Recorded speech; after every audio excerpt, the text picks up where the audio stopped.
إياك نعبد وإياك نستعين. Mr. President, Honorable Secretary General, Excellencies,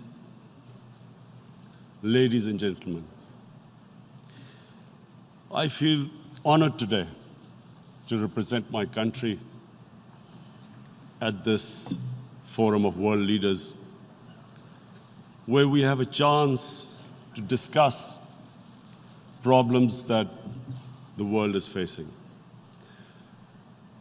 I want to talk about a lot of problems, but just 4 today. And I especially came to this forum despite a difficult time in my country, facing challenges. I would not have come, but because I feel that there are some very urgent problems which the world must address. So first of all, I start with climate change. So many leaders have talked about climate change. But Mr. President, I feel that there is a lack of seriousness. Perhaps world leaders some of the leaders who can do a lot, do not realize the urgency of the situation. We have a lot of ideas, but as someone said, ideas without funding is mere hallucination. Pakistan, I'll give you start with my own country. Our country is amongst the top 10 nations in the world which are most affected by climate change. We depend upon our rivers. We are mainly an agricultural country. And 80% of the water in our rivers comes from our glaciers. The glaciers not just on the Pakistani side, even India. The river, the 80% of the water in Ganges and the Indian rivers also comes from the glaciers, from the Himalayan glaciers, Karakoram, Hindu Kush.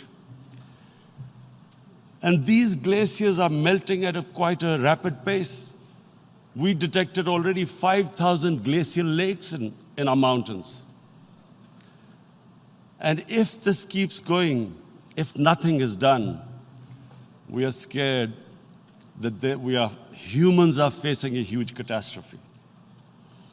In my country, when my party came to power in the province of KP, we planted 1 billion trees in 5 years. Now we've set ourselves a target of 10 billion trees in Pakistan. Idea being to counter the effects of global warming. But one country cannot do anything.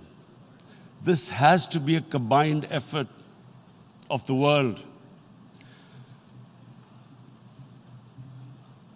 My optimism comes from the fact that the Almighty has endowed humans with great powers.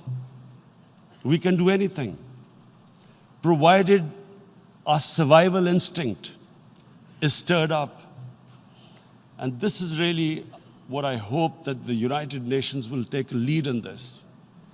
There must be more emphasis. Richer countries must be pushed.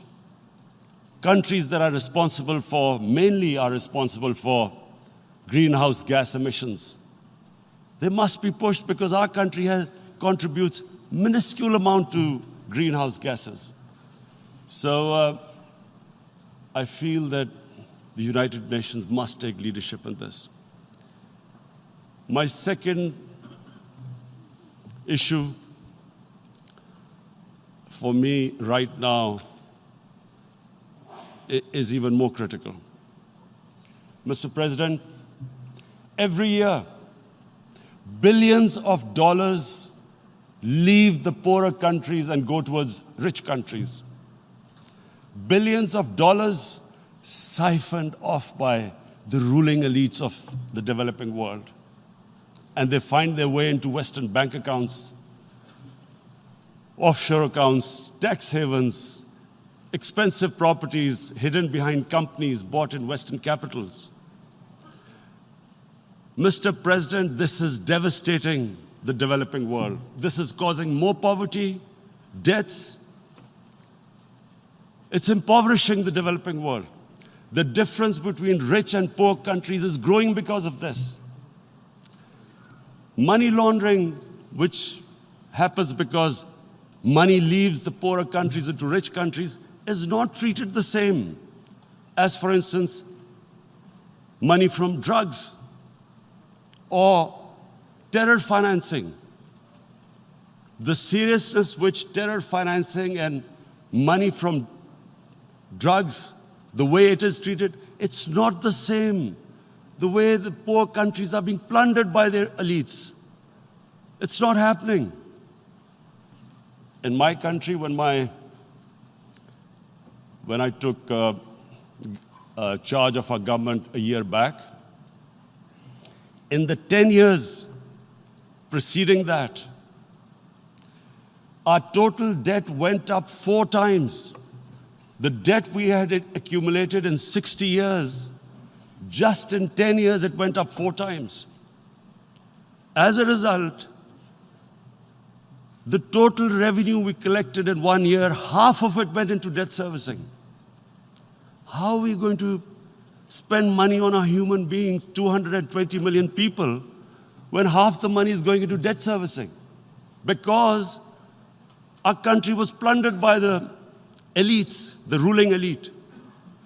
And easily they could get the money out. And when, Mr. President, we located properties in Western capitals bought by this money through corruption and money laundering, located the properties of these corrupt leaders, we find it so difficult to retrieve it.